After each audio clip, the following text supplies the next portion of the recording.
How's it going, everyone? Welcome back to the channel. My name's Gianluca and I'm a final year medical student studying in Canada. And in today's video, we're going to be talking about all the changes and the brand new version of the CASPer exam as of the 2021-2022 cycle. Now, I'm not going to be wasting anyone's time today, so if you want a previous video looking at an intro to the CASPer test, I've already made one about that. If you're looking for a video that's all about tips for the written portion of the CASPer test, I've already made one about that. But for today's video, what we are going to be talking about is the brand new CASPer test, why this changes everything, and then 1 to 2 of the very highest yield tips that I don't see anyone else talking about, and some stuff that I just found out by myself by speaking to a CASPer representative directly. But as always, if these videos are able to help you, feel free to let me know in the comment section below. Smash the like button and subscribe to the channel because we are so close to hitting 10,000 subscribers. I'm stoked about it. Now, first things first, as of 2021, the CASPer test is no longer known as just the CASPer test. It now goes by the name of the Altus Suite, which is basically a series of 3 different evaluations packaged together by a single company. To the best of my knowledge, Altus is actually a company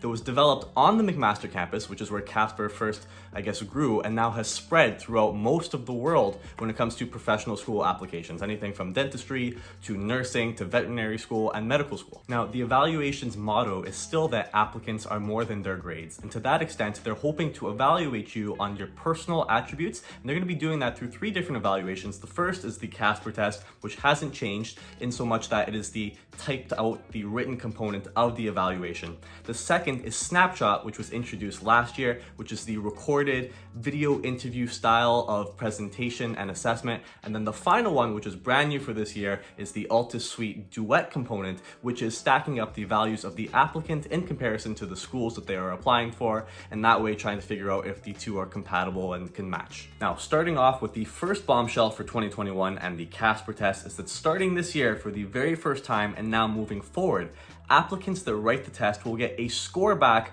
on their exam. You're going to get a percentile either between 0 and 2025, the first percentile, 25 to 50, 50 to 75, 75 all the way up to 100. And this changes everything. Now, let me just go ahead and explain why this is for a second. Think back to when you wrote the MCAT test for a second. Most students will write a practice MCAT early on in their studying so that they get a baseline score, 506, 507, wherever it is.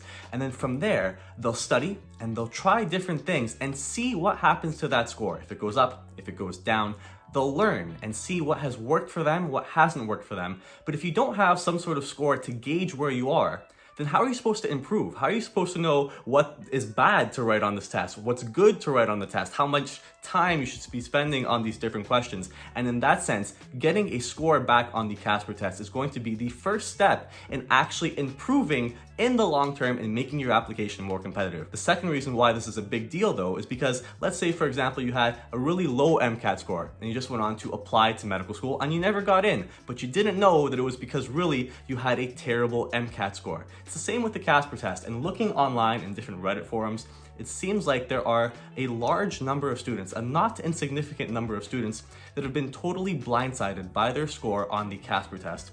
And as a result now, they get to improve from it. Whereas if they were just applying year after year after year with a great GPA and a good MCAT score, and they weren't getting an interview, they're left with a lot of questions. Now, the follow-up question here is, how do you improve your CASPer score? And I remember when I was getting ready for my CASPer score years ago now, the narrative was that you couldn't improve your CASPer score. And I remember saying that was crazy. There are no exams, guys, that you cannot improve your score on. I don't care what other people say, and I know there's different research now, but now even CASPer acknowledges that you can become more familiar with the test. Students can get more insight into how they should be reading these questions and thinking about certain things and then coming up with their answers. So the biggest way to improve your CASPer score is to start early, a month and a half in advance. Try a whole bunch of different free, and if you have to pay for some practice exams, there's some great companies out there as well, and do as many questions as possible. There is one thing though that I found out recently. Wouldn't it be nice if you could take a CASPer exam, get a score back, an official score, and then see how you can modify it after that? And CASPer goes and says on their website that you're only allowed to take the exam once per year when you apply. And I was trying to think of a way around that. Now, I haven't tried this out myself, but what I did decide to do is message CASPer myself. I did some investigative journalism, and I said, if I was going to apply to a Canadian program and an American program, do I only write the CASPer once that year? And the response that I got is if you are applying to 2 different different countries, then you get to write 2 different versions of the CASPer exam. So let's say, for example, you were really trying to apply to a school down in Canada, but you threw in an application for an American school just so you could write the CASPer test and see where you stood, get your score back months in advance, and then use that to prepare and adjust. I'm not saying that's something that everyone can do or wants to do. I'm just putting it out there as a possibility and something that I was able to confirm for myself.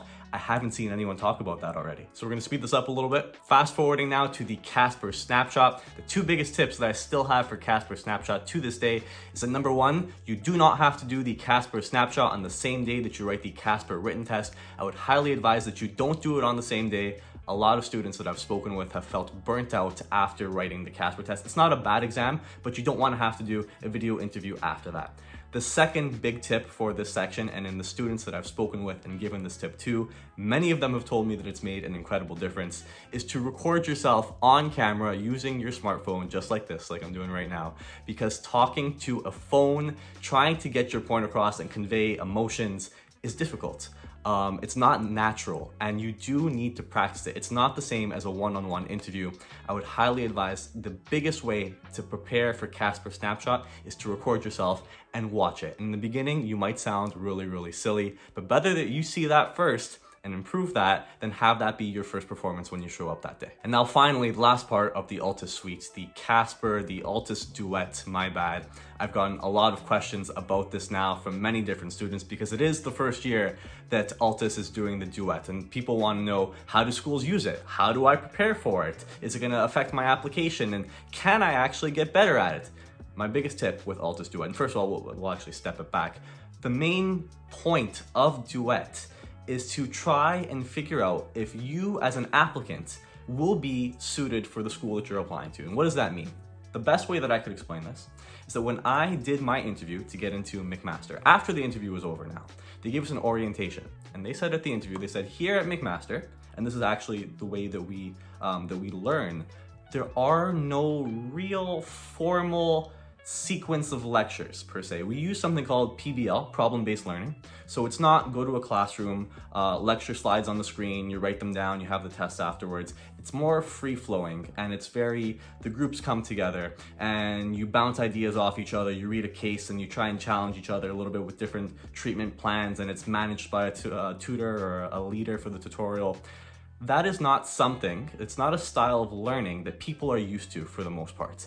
And it's not a style of learning that all medical students actually like. I, for example, actually didn't have the easiest time learning in that way. I came from a very didactic style of learning back in university and undergrad, and it was a little bit of an adjustment period. But they told us after the interview, they said, if this is not a style of learning that you're comfortable with, and you get multiple admissions offers, feel free to choose another school. Go to another school so it'll open up another space, we'll be able to take someone else in. This is my understanding of the Altus Duet. And in order to do well on this section, what I would advise students do is look into the different programs that they're applying for and identify the key values of that school. What are they? Do they have any particular learning mechanisms and ways that they like to teach, like the PBL, for example? Are they particularly big on fostering a sense of community? And then once you found these areas of interest for the schools that you're applying to, you know the values, or you think you know the values of those schools. That's how you're going to shape your answers on Duet if you want to try and game the system, if you want to try and do better, in order to improve your chances. That's what I would advise for the Duet. It is trying to see whether or not you're a good fit for that school. And the best way that you could do it is to take interest in the programs that you're applying to, look into them, do your research, and then show up and make your answers flow accordingly. And all right, guys, that is going to be the entire video. It actually went longer than I thought it was going to go, and I'm sorry for that. I tried to make it as condensed and concise as possible. Maybe we got into some personal examples, but I hope that they helped. I understand that getting into medical school, the process is very difficult, and even being this far into my training now, it's not something that I forget about being that applicant trying to get into medical school and looking for advice and trying to nail every particular section of my application, because sometimes you only get that one shot, and making the most out of it is what I've seen in my own experience and in working now with students. The students that put in the time to prepare, you can't guarantee anything, but they get a lot out of it, a lot more out of it than students that even in these more personal attribute types of the application. They don't really pay too much attention or prep for it. I think it is in your best interest to take the time, study up on the schools, do CASPer questions over and over again, and practice the snapshot component as well before you go in that day. Being prepared goes a long way in applying to medical school and showing up to the wards and writing your pediatrics exam today. But anyways, guys, we will see you in the next one. If there's anything else that you want me to talk about, any other questions about CASPer that I didn't answer in this video, leave them in the comment section below. I get back to everyone. And we'll see you in the next one. So everyone, take care.